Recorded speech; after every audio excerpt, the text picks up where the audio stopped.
Commissioner Monette, Here. Commissioner Pont, Here. Vice Chair Knudsen, Present.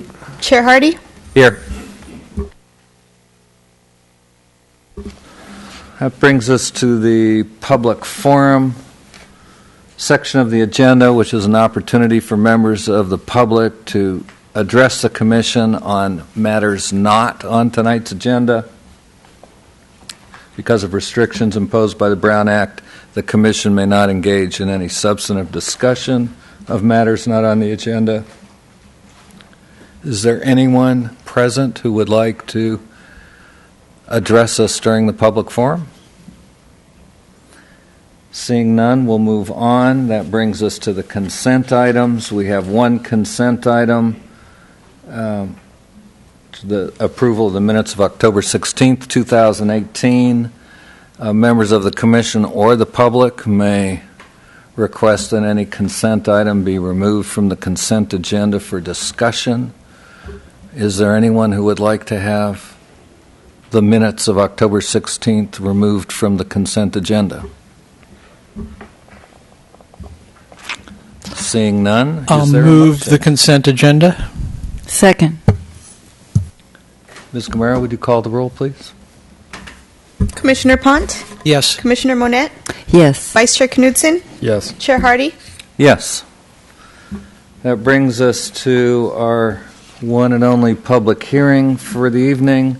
Item 5.1, a request by Bob Superneau on behalf of Citi Bank for adoption of a resolution granting a demolition permit and design review approval in order to accommodate exterior modifications and site improvements to the property located at 1399 Railroad Avenue in the Central Business District. Do we have a staff report, please? Yes, thank you, Chair Hardy. So the existing approximately 2,900 square foot building is located at the corner of the intersection of Adams Street and Railroad Avenue. Pedestrian access to the building is available from both Adams and Railroad, while vehicular access to the parking lot is from Adams, with vehicular exits available on both Adams and Railroad. No changes to the pedestrian or vehicular access are being proposed.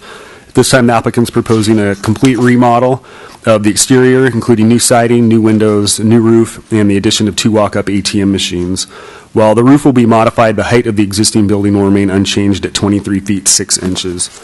The exterior will be finished with a variety of materials, including asphalt shingle roofing, half-round shingle siding, tongue and groove siding, board and batten siding, a small stone veneer base, and aluminum-clad windows. The interior will also be remodeled, including the removal of 517 square feet of mezzanine space, which will reduce the structure's overall square footage down to 2,362 square feet. A new code-compliant covered trash enclosure and bicycle lockers will be constructed in the parking lot. Staff would like to note that the applicant's first submittal, which is attached for reference, consisted of what staff consider to be corporate architecture, and the applicant willingly worked with staff in order to come up with a more compatible design for the site. Staff is still working with the applicant on the sign package for the building. As far as parking is concerned, the existing site currently has 11 off-street parking spaces. 2 of those would be removed in order to accommodate the bicycle storage locker and the code-required trash enclosure, as well as an associated landscaping strip. However, even with the loss of those 2 spaces, the site still provides 9 required off-street parking, or 9 off-street parking spaces, which is 1 more than the code requires. Staff did not receive any correspondence related to this application and believes that the proposed project is consistent with required design review criteria listed in the staff report, and that the project consists of exterior modifications and site improvements to an existing commercial building in a commercially designated area. For these reasons, staff recommends that the Planning Commission determine that the project is exempt from the requirements of CEQA pursuant to sections 15301 and 15303, and accept the required findings and approve a resolution granting demolition permit and design review approval for the modifications to the building and site located at 1399 Railroad Avenue. I think at this time it would make sense for the city attorney to, unless you're thinking otherwise, Director Hausch, but I'm thinking this would be a good time to talk about the law governing non-conforming uses, use permits, and the question of whether or not use of the bank had been abandoned and therefore subject to the use permit requirement adopted after this facility was initially constructed. I'm happy to dive into that at this point if that's the Commission's desire. The rules are that generally when a use is established legally, whether that's by virtue of the fact that there is no regulation governing or requiring a permit for that use, typically that's where, as I understand is the case here, the city's zoning regulations make the use a permitted use where no use permit is required, no discretionary approval is required. I'm not drawing any factual conclusions, but I have interacted with Mr. Heacock and Mr. Housh from the Planning Department, and I'm informed that that was the case with respect to this use. With the one of the predecessor businesses established the use, I think, in the early to mid 1980s, before the city required a use permit for banks in that district. That being the case, the use then was a legal use until the city subsequently, and I believe it was in the mid-1990s after the city amended and adopted its 1993 general plan that addressed the issue of formula businesses. The city then adopted zoning regulations requiring formula businesses in the district to obtain a CUP. That was roughly in the mid-1990s. At that point, this use, the bank use... Can you say what a CUP is? A CUP, is a conditional use permit. It's one of the ways that uses are allowed under a zoning ordinance, I'm saying this mainly for the audience because obviously you know that. And so once the use permit requirement was imposed in the mid-1990s for formula businesses, and I think it's again, I'm not drawing a factual conclusion, but I believe from speaking with Mr. Housh and Mr. Heacock that the bank uses that have existed over the years there would have fallen within that definition of a formula business. But when that regulation was enacted in the mid-1990s, then the bank use, which had been legally established in the 1980s, became what is known as a legal non-conforming use. The formerly legal use became non-conforming, meaning it was no longer in conformity with the city's zoning by virtue of the subsequent enactment of the formula business CUP requirement. What does that mean? Well, it means legal non-conforming uses are allowed generally the same right to continue in business as any other legally established use, as a use with a use permit. The rules are a little different, however, once a use becomes a legal non-conforming use, and most zoning ordinances, and St. Helena's is no exception, create rules because legal non-conforming uses are deemed to be disfavored under the law. And so there are rules that say, while you have a right, legal non-conforming use, to continue as you've always operated, you, sorry, I get distracted. I didn't know if you're giving me the high sign. The use may not be expanded or changed substantially, nor may it be abandoned. And once it's abandoned or changed or expanded, then their rights as a legal non-conforming use are maybe terminated. And there are rules that apply under those circumstances. I think the question that's been raised here, as I understand it, is what is the effect of this business's having been effectively inactive for some period of time? And I don't know exactly what that period of time is. Does that constitute an automatic abandonment of the previously legal non-conforming use? The answer to that question is established under some pretty well-settled case law, and it says that use is deemed generally understood, it's assumed that that use has a right to continue and has not been abandoned unless and until the property owner is given due process opportunity to address the issue of whether they have abandoned their previously legal use. And the case law has said not only that, but once you give them due process, and typically that means you have to give them notice and you have to give them a hearing where they can present evidence on the issue. Once you do that, also the cases have established a really kind of relaxed standard that goes back to this notion that previously legal uses are deemed to be vested. In other words, the law frowns on forfeiting rights that have existed over many years. And so is the case with the abandonment of a legal nonconforming use. And the law says not only do you have to give them some due process, but the standard is one of subjective intent. In other words, it's not an automatic situation. It's not like the clock starts ticking and once they're at 6 months or a year, their right has evaporated.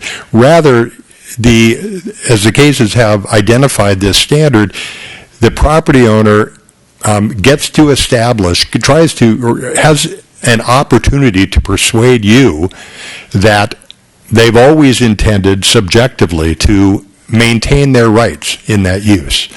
And there are criteria that the courts have used. Typically, it'll be difficulty finding a tenant, efforts made to obtain financing or to arrange architecture for tenant improvements, things like that.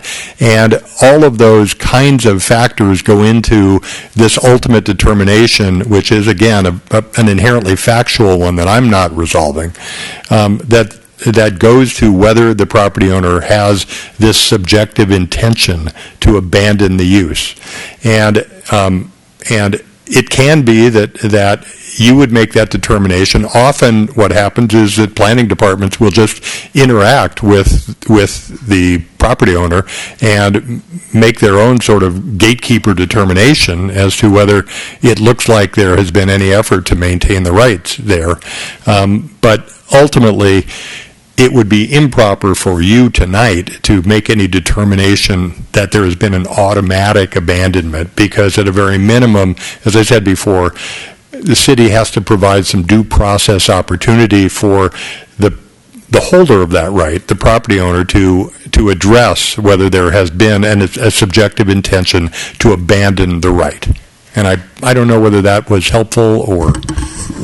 If we have questions, Chair Hardy, can we address them to Certainly, our I'd like attorney? to make one observation just at this point. I think, and Director House will correct me if I'm wrong, that the background legal information the city attorney has just provided us goes more particularly to the question as to whether or not a use permit would be required for this project to proceed.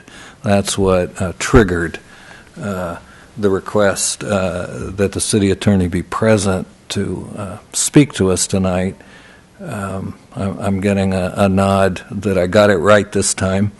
So with that clarification offered, I think this is an appropriate time for commissioners who have questions of the city attorney to ask. So, not that we wouldn't give a use permit for this use for this particular building. I'm curious for, say, a counterexample of the Ben Franklin store that was empty for many years, and presumably that predated the restrictions that were put on to formula businesses. And if Ben Franklin, if it were still existing, that sort of a use, a five and dime store coming in that was nationally branded, would not have been allowed, but only if we'd proactively stripped that property of that particular grandfathered use. Is that correct? If I understand the question, then yes, that's correct. And another way of looking at it is that a case came down that was pretty interesting about a year ago out of Southern California involving an initiative measure that was proposed for the city of Malibu, and it had many provisions in it that the court struck down, but one of them involved certain requirements with respect to formula businesses. And one of the things that the Court of Appeal said there was that typically uses have a right to continue, and if you have approved if you've approved a coffee shop, when a Starbucks goes out of business, it's not like you can then require a new use permit if Pete's wants to take over. And that's what the Court of Appeal there, how it framed it, is it really you need to be,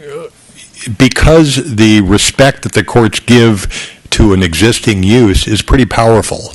It's considered to be a property right. Then the idea that uses depend on who the operator is, that's not appropriate land use regulation. That you don't look at who holds the use, you look at what the use is from a land use impact standpoint. And at least there, with respect to the Malibu provision, the court said you can't make decisions simply because the identity of the user has changed.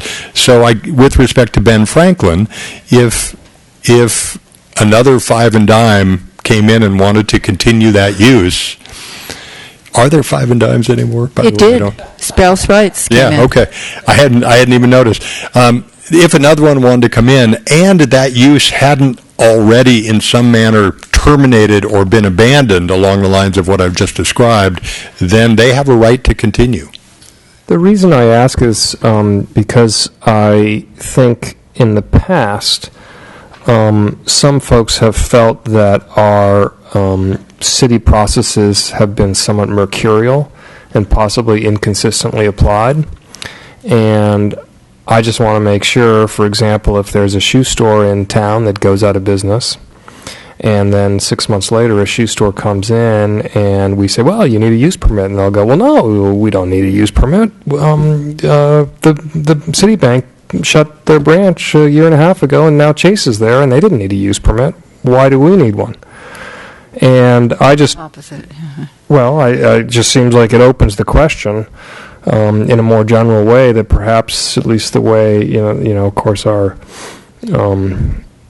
we may be changing those sorts of requirements in the future, but at least the way it's done today, it would seem like we have no ability to require a use permit for a similar store in an existing space.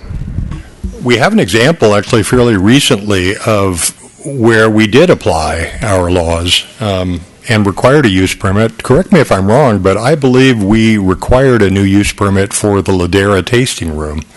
And because we found there that an abandonment had occurred, and we provided due process to the applicant there to challenge the facts that we were looking at with respect to abandonment, and in that instance, we never received facts that overcame that, and therefore the use permit requirement went forward, and I believe for other reasons that use permit was turned down. But in any event, that was an instance where we did require an updated CUP after we found that the use that had been established there had lapsed. Does that clear anything up at all? And what about in that particular case, which I'm familiar with, what about that meant that the use had lapsed? Was there a proactive effort by the Planning Commission at the time to strip the use from the property? In that instance, the use was superseded by an intervening use. So a use permit for a wine tasting room had been granted. The tasting room operated. That tasting room closed down. A new use occupied the space, superseding or therefore essentially abandoning the previous use. With a use permit? It was a by right use that occupied the space, but the occupancy of that space by a by right land use superseded and essentially replaced the property rights to the previous use permit for a wine tasting room at that location. They then contacted the planning department asking about the process to reinstate that use. Planning Department directed them to file a use permit or provide information to the contrary that we were inaccurate in applying that standard. They didn't have that information, and we moved forward with the use permit. I just think we have to be very careful that we're consistent in applying these particular standards across all commercial property in town.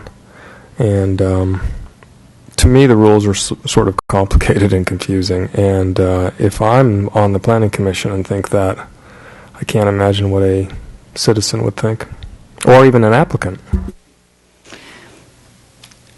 I have a question. Or did you have one? Yeah, I have a few if I could. Sure. So the way it stands now, if you have an existing non-conforming use that for some reason abandons the site,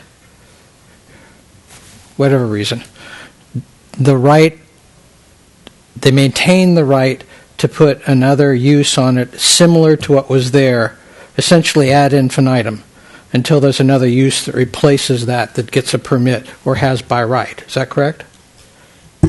Well, I think you've used the term abandoned, which confused me. Somebody leaves the site. All right, you've got Starbucks coffee shop.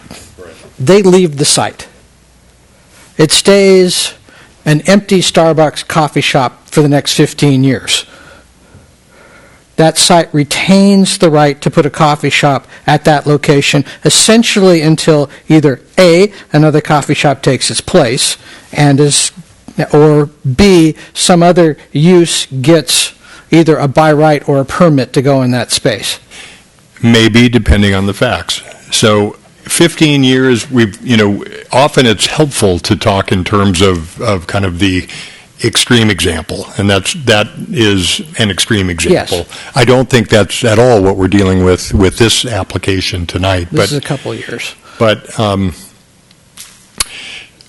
what I was trying to explain before is that the cases would say that even though it may well be that 15 years of non-use will translate to constitute an abandonment.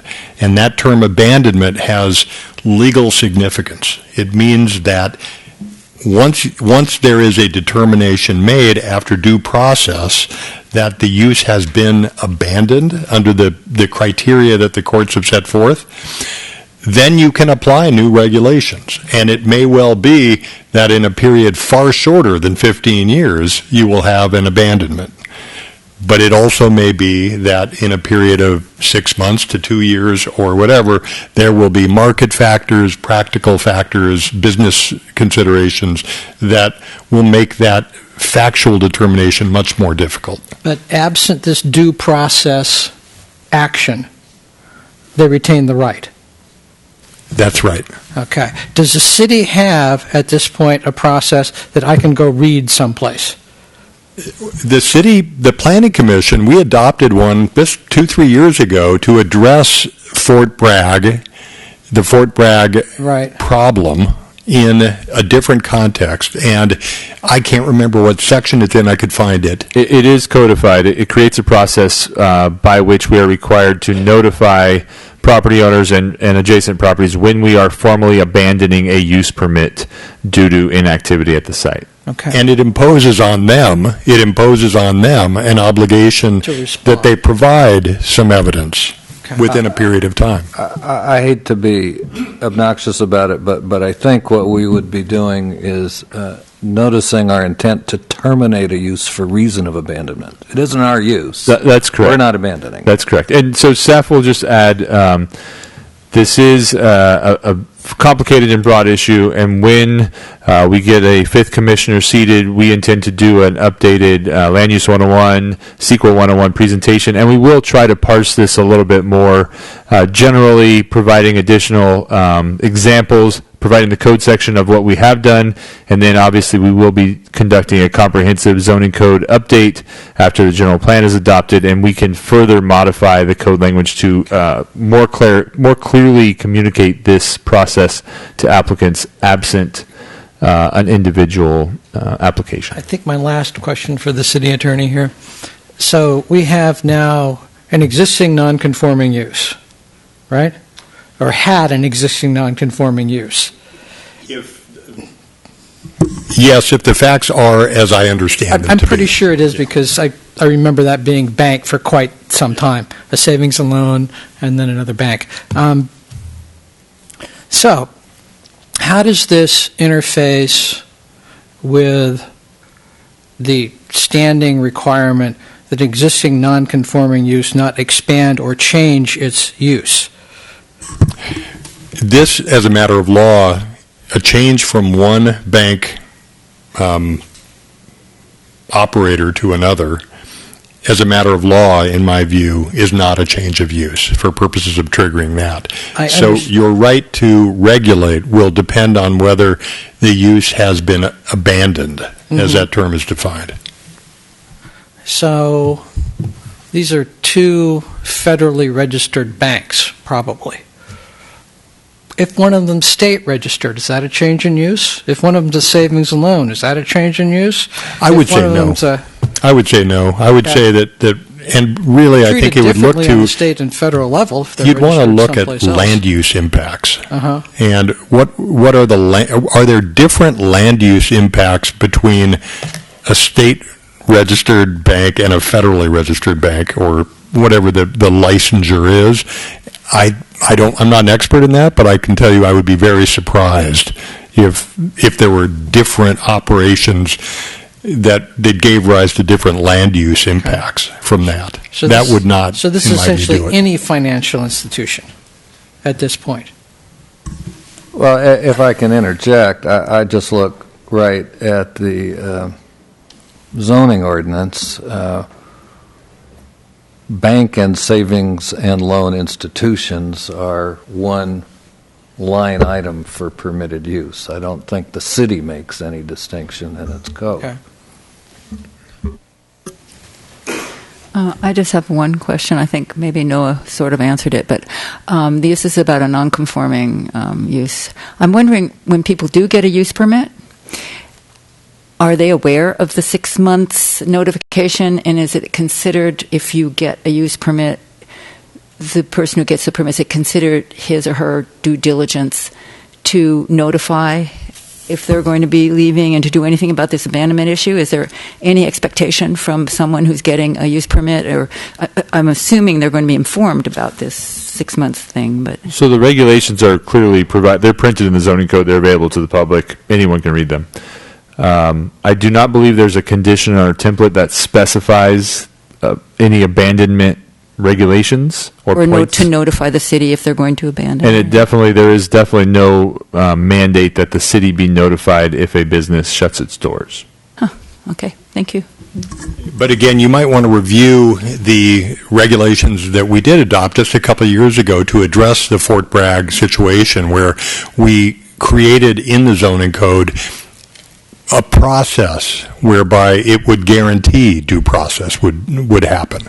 In other words, we don't want people sitting on their rights. We want people to act diligently and use their, the principle of abandonment is that you don't want somebody sitting on a use for 15 years and then, after they've had no intention to use it, suddenly, springing that back to life. And so the intention of the regulations we created a few years ago was to respond to Fort Bragg and create due process, but also create a process that would force the property owners to let us know what their subjective intent was and what they've been doing to perfect their rights.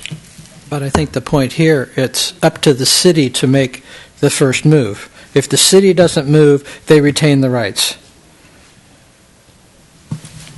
I don't think that's what Tom's telling us. Forgive me for intervening, yeah. but what he's saying is that in order to make a finding of abandonment, in order to terminate a use, we have to give notice and hold a hearing, and the validity of the determination is a matter of correctly applying the law to the facts regarding this determination of abandonment. So simply because we initiate a proceeding doesn't mean we end up with a termination. It depends on what evidence I agree. is provided at the But hearing. the city has to do the initial step to make that determination. Right, and the fact the may or may not support it. If the city doesn't move forward towards that process to make that determination, the rights are retained. Owner can do Well, it too. It's Schrodinger's cat, right?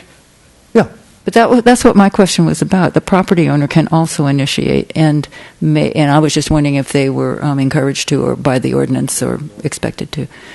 Is that accurate, that they can also initiate? The land use stays with the land. That's correct. So the owner of the property can initiate abandonment. Yeah. The owner of the business could initiate abandonment. It maybe create a little bit of a legal question if the property owner wanted to continue it. But we're getting away from the design review application that's before the commission this evening.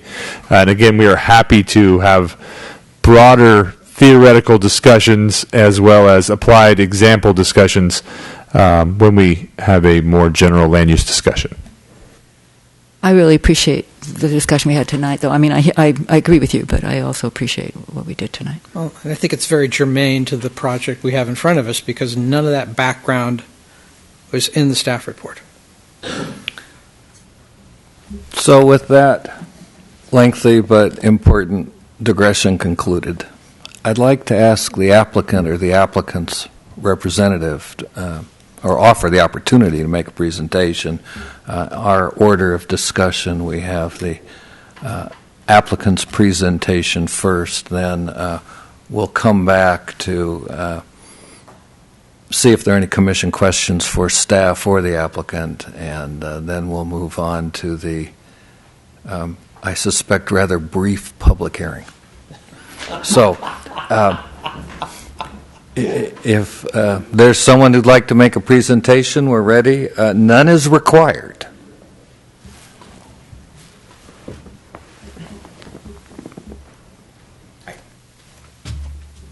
I'm Keith Addy with Stantec. I'll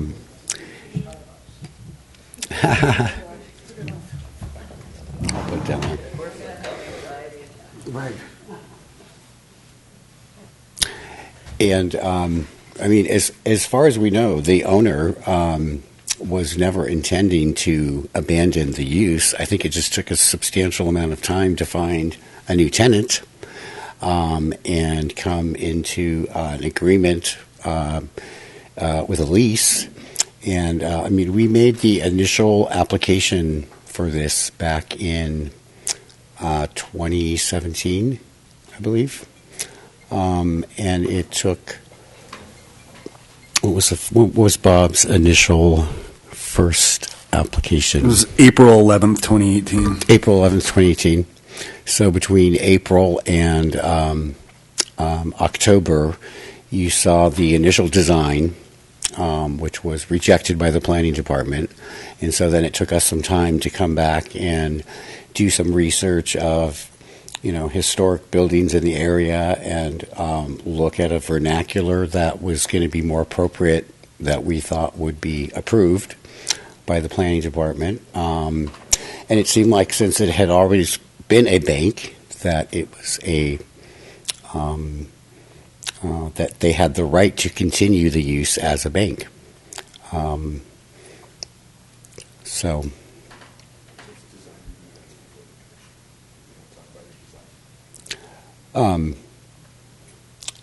for the design, we thought that it was more appropriate to take the existing building and make it look like a little more historic, a little more residential,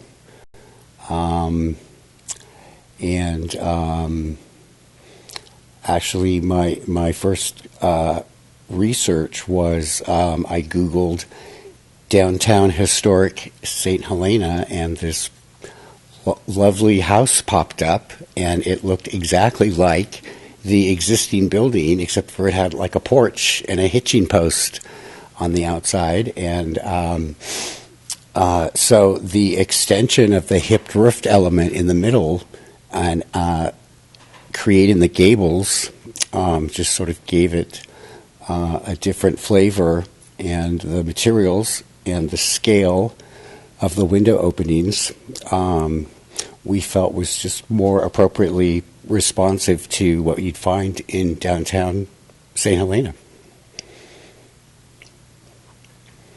Are those basketball hoops on each side of the roof? What are those orange things? Oh, no, so those were just revision. We had some proposed signs on the sign, and so those were just, I was showing Aaron how we removed those. So there's only signage on the north and south entrances instead of all four sides. Well, it looks like it's much happier design with, it's like the ears are up on the dog, or it's also smiling. What I did with the roof, the existing building is very modern in a way, and so I did what's called a kicked out eave. What we did is we sort of chop off the existing eave, and then we come in with new 4-foot joists, and we sort of extend the overhang slightly, and we change the pitch of it. Which is something that you saw back in the 1800s, because that's how they would create a porch over just a simple gabled roofed structure. Are you the architect? Yeah. Oh, okay. Yeah. I didn't know. Yeah. And the other thing is that we wanted to, be sustainable and reuse as much of the structure that's existing, as we could. So that was... the original design proposed to raise the building completely and build something entirely new. Okay.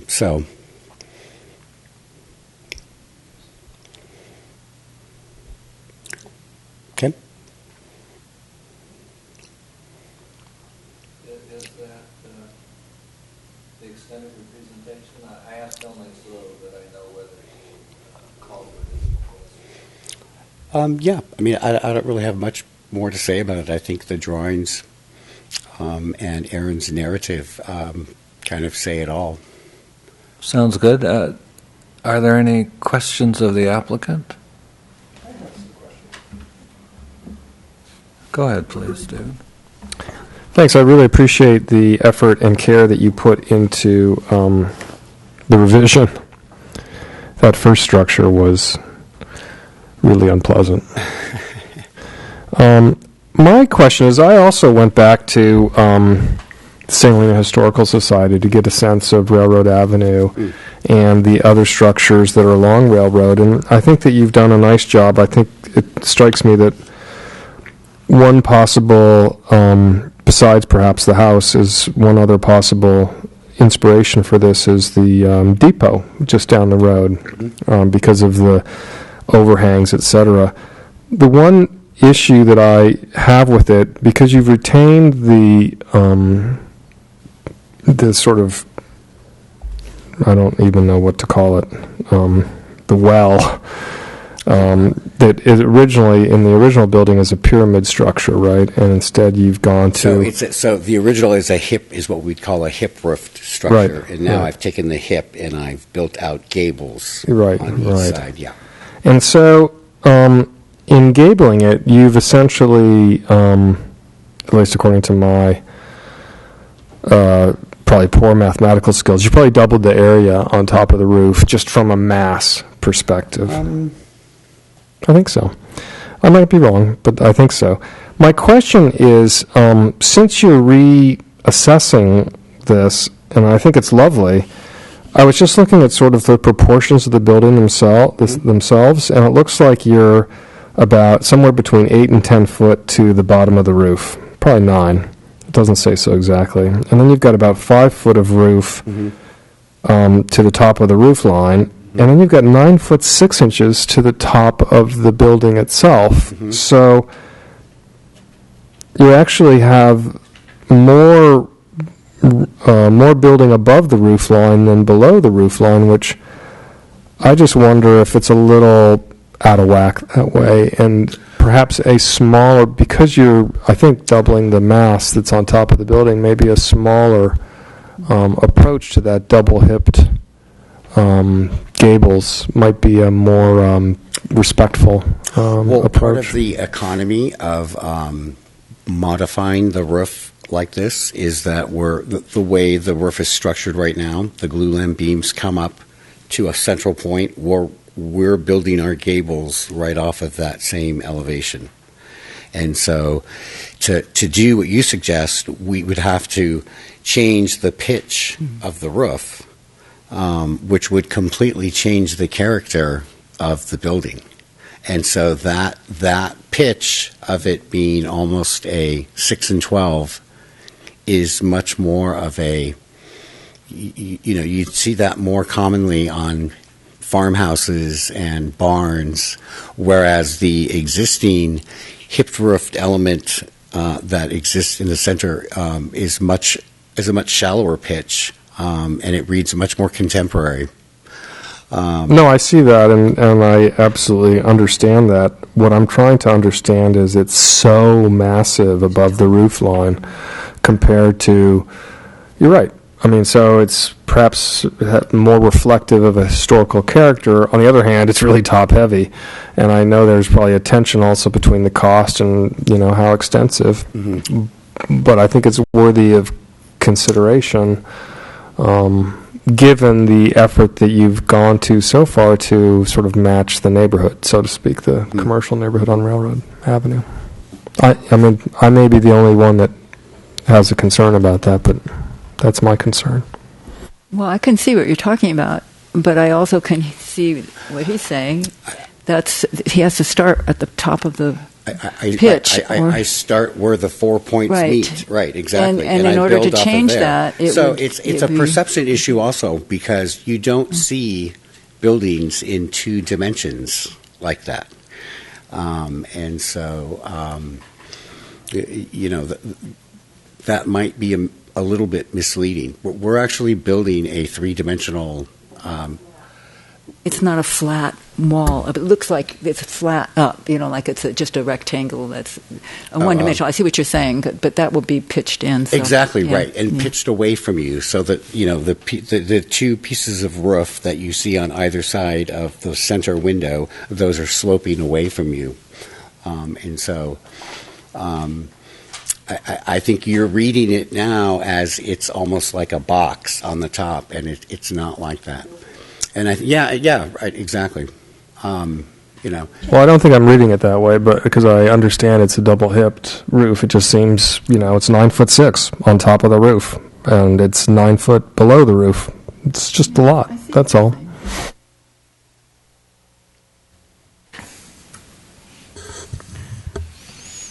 I'm okay with it, but I don't know if we should comment on that anymore at this point. Well, this is the time when we ask questions of the applicant or staff. It's not the time for discussion yet. I'm just wondering if you considered, the only thing I had was under the project description. It talks about new landscaping with greater consideration toward the aesthetic of the site would be installed. I was just wondering if you're considering, you probably are, it's probably an ordinance, but that the new landscaping be drought resistant. Oh, yes. And of course, absolutely. You probably are, but I just wanted to ask and make sure. Okay, thanks. Has to be to meet current code. Yes. I tend to agree with my colleague, David, that the size of the pop-up that you've left, and I recognize you appear to be you a lot of the structure that's there now. Absolutely right. Right. Absolutely. It reduces your cost, and this is certainly a great improvement over the pyramidal-shaped starship that sat up there before. Right. But nonetheless, it's a little overpowering on the building that remains. I think. When you see our three-dimensional model of it, that you'll have a different you'll have a different take on it.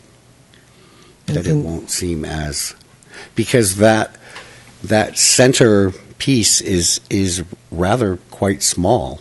Is it possible to see the three-dimensional model? Is that something we're building it now? Yeah. I have some hand sketches with me But, Because it's something, I mean, we certainly have the capability to put anything up on the screen. I mean, I have hand sketches with me that I'd be happy to pull out.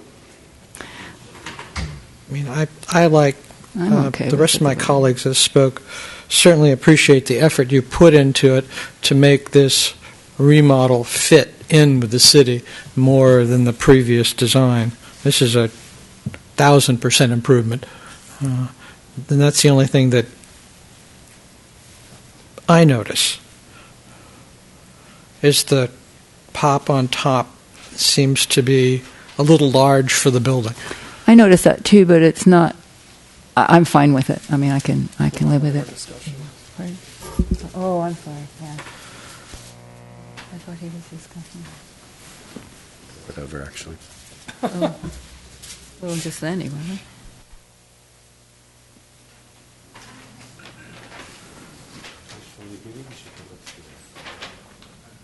No, there you go. Okay.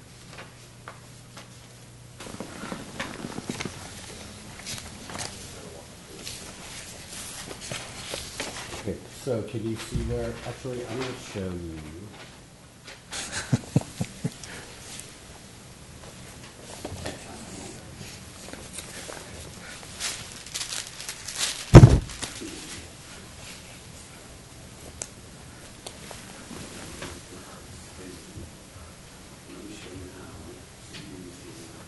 Yeah. That was my local inspiration. When I saw that, I thought, oh, I can make that existing building look like, that this is right down the street from the house. Sir, can you please speak into the microphone so the public at home can hear you? Thank you.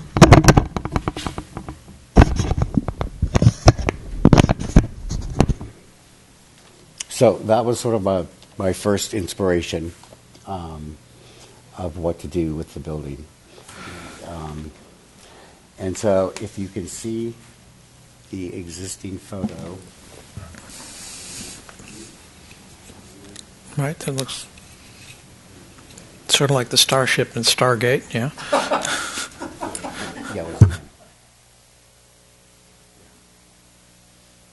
So see, essentially all I've done from that point, I've extended it out horizontally until it meets this plane. And so then what I've done is it's simple geometry. I'm just connecting the points of the bearing points that are there. So, we haven't increased the area of roof or the height of roof, on that first lower level. But what I did do is I did the kick out of the eave to kind of raise it up and to create a little bit more of an overhang. These were the signage elements that we eliminated, and we only kept signs at the two entrances. So, Will the window go all the way to the edge of the, or is it? two of the windows, the two half-round windows Yeah. over the entrances, Yeah. will be maintained. So on the inside, you'll have a high-volume, barrel-vaulted ceiling for the length of that central popped-up area. And then the other two windows will be spandrel glass. So the window on the left that we're looking at will not have a barrel vault, You won't, no. and the window on the right will have a barrel vault. Barrel vault runs the length of The barrel vault runs the length of the building. Got It's it. only in the center, though, you got to keep in mind. Yeah, I understand. Yeah.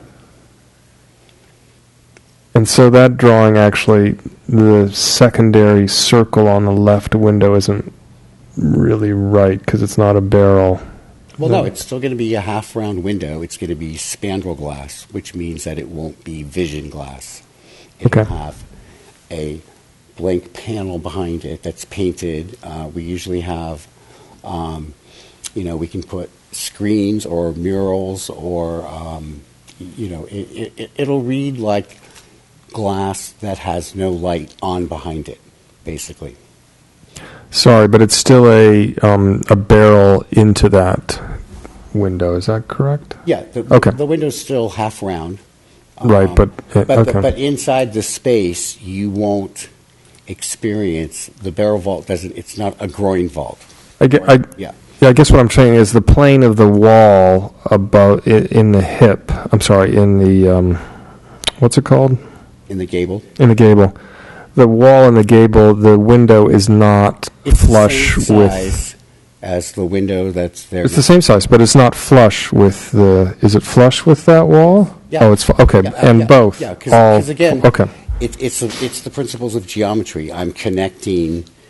I'm extending out points in two directions from the center, and then I connect the dots by making the gable, extending them down, meeting to where Yeah, I got it. those 2 points. I got it. Yeah. Okay.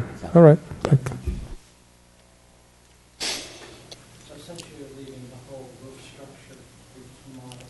I'm just adding on to it, right? I'm building the gables off of, exactly, right. Which keeps the building at essentially the same height as it is now. It's just that you perceive the height as farther back because it comes together at a pyramid, at a point. Are there any other questions for the applicant's representative? If not, then this would be a good time to ask any remaining questions of staff. I do. I think I want to ask the applicant first, but then the question devolves to the staff. You seem to be doing a lot of work in the parking lot as well. You're adding a planter. You're changing all the plantings. Mm-hmm. You're adding a bicycle parking. Required. Garbage covered. Yeah. Yeah. You seem to be doing a considerable amount of work in the parking lot, right? The parking lot needs, the handicap stalls need to be brought up to code. Okay. It's kind of in not the best shape, so we're trying to spruce it up. Okay, so you're trying to bring the parking lot up to code. Well, yeah. Okay. Yeah. Then my question to staff is then we seem to have a piece of code that calls for the tree wells either to be 5 feet wide or for the Planning Commission to include in any permission to be narrower than 5 feet. So the question is, where did that go? So staff applied the code requirements for design features in the parking lot to any features that are being modified or reconstructed.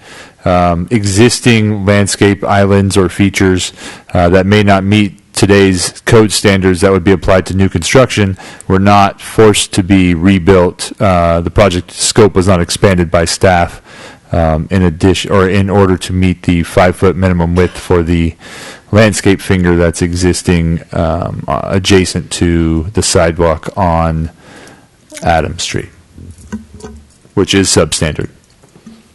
I would be tempted personally to say the applicant says he's doing quite a bit of work in the parking lot to bring it up to code. This is the last missing piece to code. Either make the tree wells 5 feet or have the Planning Commission say, we're fine with them being narrower. Personally, I'm fine with them being narrower, but I think it should probably be part of our action. That code calls for 5-foot wells. They're essentially redoing the parking lot. And we agree that this well can remain at the narrower width. Just my own little hobby horse on this. Are there any other questions for staff? Do you think it'd be useful or possible to add, I know it's part of the ordinance, but just in this form, to mention the drought stuff? The project can be conditioned to comply with the mandated requirements for water efficient landscaping. Right, I know they are. I was just wondering if I mean, obviously it's assumed by this because of our ordinances, but maybe it should be spelled out. I mean, maybe that could be spelled out. So, The commission is free to add that condition. well, I think it's a good idea. I don't know if anyone else does.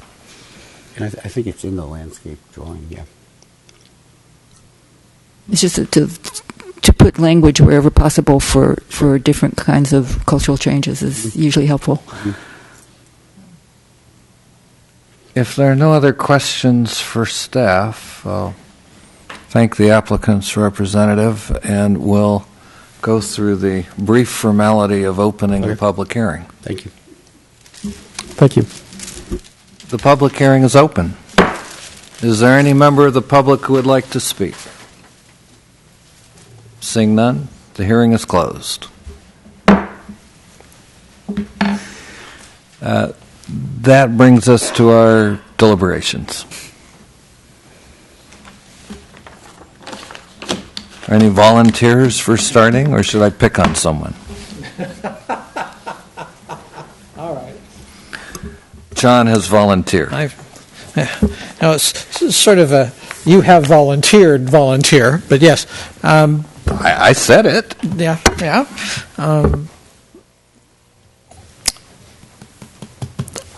I would like to once again thank the applicant for working with the city staff to get a design that's much, much nicer than essentially what looked to me like a copy of what Napa has. This is a big improvement. I would like to see the roof line lower, but I understand what you're doing. You're saving probably a big chunk of cash by not doing that. Because it's probably all big timbers and quite structural. You touch that, you touch the whole roof. What I'd like and what is reasonable may be two different things. In a perfect world, I think that roof line would be lower. I would like included in the resolution, as it says in our statute here,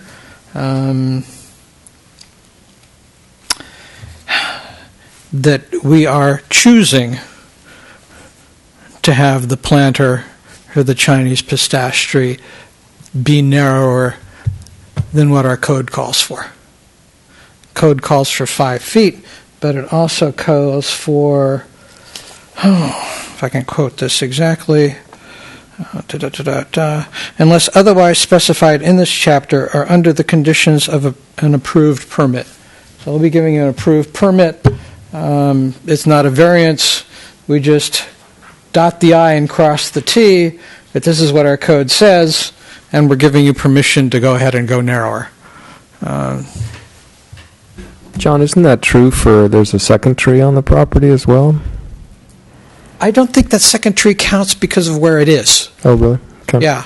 It talks about, adjacent to the street. So this is the only one that's adjacent to the street. It does require 2 trees in the parking lot. They've got 2 trees in the parking lot, but one isn't adjacent to the street. It's just the one. But if we do that, we are possibly setting a precedent. Should we explain why we're doing it here so it doesn't look arbitrary and capricious? I don't think it would be arbitrary and capricious because it doesn't even call for a variance. It just says we may do it. So I think we're doing maybe it. I need to This hear would be a something. reasonable man standard, and I think a reasonable man would say it's fine. No, the code clearly There's no allows such thing as that. a reasonable. I don't see that the language disallows it. It's always good to provide explanation in your findings. However, if this were something that were going to be reviewed either as a precedent in the future or in court, which seems extremely unlikely to me, Not in St. Helena. the comments that you're all making here this evening are deemed to be your findings supporting your decision. And so I think you've explained your rationale for asking for that, and if the rest of the commission agrees with it, I think you would have an adequate record to support that. But I'm just wondering, why are you okay? Why are you okay with it, with this particular thing? And would you perhaps not be okay with such a change in a future? What makes it okay for this thing? Okay, let me step through my reasoning. One, I checked. This tree in particular is one that fits the standard for street trees, and thus is not one that tends to raise sidewalks. There's an adjacent sidewalk. There's also the planter there. There's also the rest of the parking lot. This is a kind of tree that should not be a worry with. That's reason one. Okay. Reason two, the tree has been there a while. If we have him remove that tree and put another tree on the other side of the parking lot while the 5-foot standard doesn't fit, but yet he still has 2 trees in the parking lot, that second tree will be 30 years coming up to size. And frankly, that's what I would do if you said, either cut down the tree or lose another parking spot. I'd move the tree over to the other side. So I don't want him cutting down a good tree that's reached a decent size. You mean widening the well, that's what he could do, but he could also move the tree. Right, but we could request. You could request, but you couldn't force him to, I don't think. Okay, as long as he met the standard, 2 trees in the parking lot, you got 2 trees in the parking lot. Be a twig. It doesn't make sense. Those 2 reasons are why. And why I'd like the statement included is that so we are complete. This was part of code. We recognized as part of code. We acted on that part of code. I understand. I'm inferring from what you said that the purpose of having 5 feet is to stop roots from kicking up sidewalks. Is that That's a big accurate? part of it, yeah. Is that what it's about? Okay, so maybe the ordinance should reflect. Well, whatever. Okay, well that makes sense. I just wanted to know. I didn't understand why you were okay with it in this case. Okay. Not to be troublesome, but I will observe that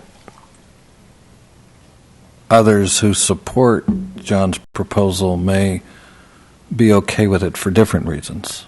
Okay. We only have to agree on the outcome, not on the reasons why. John, are you finished? Yes.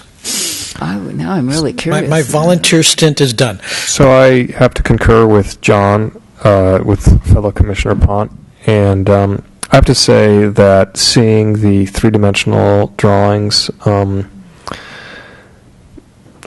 won't say removed entirely my concern about the height of the secondary structure, but you know what? It's too much to ask to do something further, and I think the efforts to address the historic location, let's say that, along Railroad Avenue is sufficient to warrant our approval. And the 3-dimensional drawings were just what's the word? Not apocalypse, but they were astonishing to me because any reservation I had disappeared when I saw the 3 dimensions. I think that it's absolutely correct that it looks totally different, at least to my mind. It didn't. The lack of proportion just disappeared for me when I saw the 3rd dimension. So, I really think it's a great effort, and I appreciate all the work and the thinking that went into it. And I am okay with John's idea about making sure that we honor the ordinance by recognizing that we're doing something different.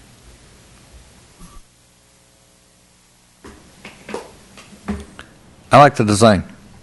And I think in acknowledging the applicant's efforts, which I concur with my colleagues on that, I want to also acknowledge staff's efforts to prompt that dialogue and get the application where it is. Without getting into any particulars, honestly, I think this is a new commercial project that I find much more appealing and coherent a design than others that have been through the city's process, approved and constructed. So I'm strongly in favor of it. With respect to John's proposal, I didn't feel, strongly that we needed to do that, but I think it's fine to do. And from my perspective, it makes sense for us to approve the finding because we're, consistent with Director Hausch's observations. We're talking about elements of the existing site that are not being changed by the design that's here for design review. But I think acknowledging, that we have these provisions in the code by making the finding is a sensible thing to do, and I'm fine with that. And I also support Bobby's suggestion that there be an additional condition of approval that calls out the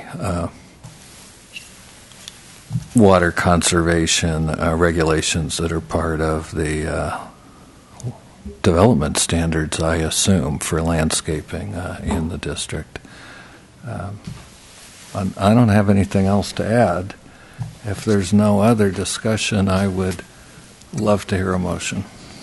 Move the project with the two additions. Second? Ms. Gamero. Commissioner Pont? Yes. Commissioner Monette? Yes. Vice Chair Knudsen? Yes. Chair Hardy? Yes. Thank you.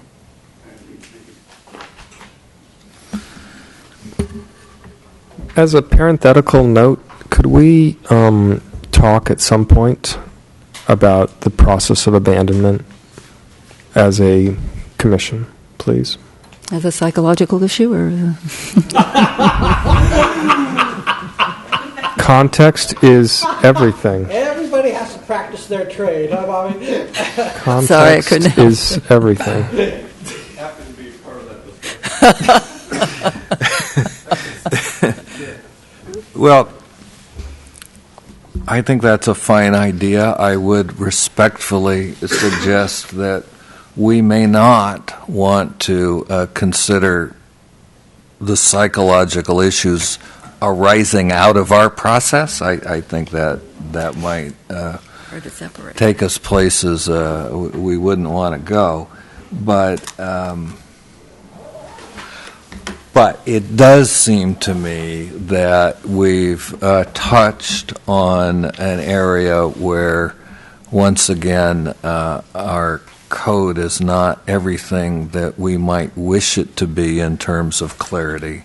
We've got a very detailed provision now in the code that relates to use permits, but we haven't gone through the process of reconciling the code provisions on non-conforming uses consistent with the legal opinion we've heard this evening. So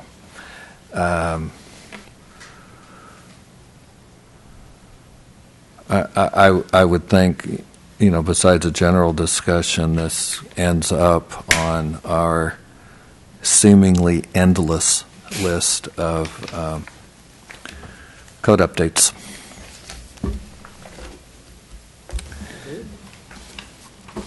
I don't think there's anything else on this evening's agenda other than staff reports, if there are any. Director Hausch? Thank you, Chair Hardy. Just a brief department report, kind of in response to some of the staffing-related issues. We do not have any items pending for the November 20th I wondered about item or Planning Commission meeting, and so we will be canceling that meeting unless there is a desire from the Commission to have some type of a discussion that is we have we not. could talk about abandonment. Here, I thought you were going to bring dinner. We're abandoning the meeting. I mean, we could. We are abandoning this meeting, and staff would like more time to. How do you feel about that, Bobby? Delighted. And so we had talked about potentially canceling that meeting anyway, but staff wanted to hold it open just given the volume of things that are pending, but we have not been able to prepare any items that are ready for review by the commission, so we are proposing to cancel that meeting. And similarly, staff wants to remind the commission and the public that the December 4th Planning Commission meeting is where we will be holding a public hearing to hear comments on the general plan EIR. So we posted EIR and the general plan for 72-day public comment period, given 45 days is the legal requirement, given that they were a significant volume of information was being published at the same time, and also due to the holidays, we just wanted to make sure everyone had adequate time to review those. So we would like to schedule the hearing by which the Planning Commission and staff can hear directly from folks rather than having them have to write their comments. It's typical that cities have a public hearing to hear comments on EIRs, and that meeting will be held on December 4th with the Planning Commission. There's a chance that that will not be the only item on the agenda, so just be aware if we have other items that are also pending, we will bring those forward given that we're having to cancel the 20th. Well, I looked on the website and there was no meeting for the Planning Commission listed for the for the 18th. Are we having a meeting on the 18th? Yeah, that meeting has not been canceled, December 18th. Okay, it didn't show up on the, when you go to the agendas, if there was no, anyway. Okay, so we are going to meet on the 18th, okay. Director House, do you recall then when the date on which the comment period ends? January 2nd. January 2nd. And am I correct in believing that in due course then we would meet one more time on the draft to provide consultant and the staff with the commission's comments, having heard the public's comments and Absolutely. reviewed the document? Okay, and that would be then after January 2nd? Yes. Somebody can still come up with a comment. True, but the comment period, generally speaking, determines what is reviewed by the consultant for purposes of responses, and thus late comments do not become part of the final EIR. I think that's the record for litigation purposes is another matter we don't really need to think about at this point for certain. So we'll have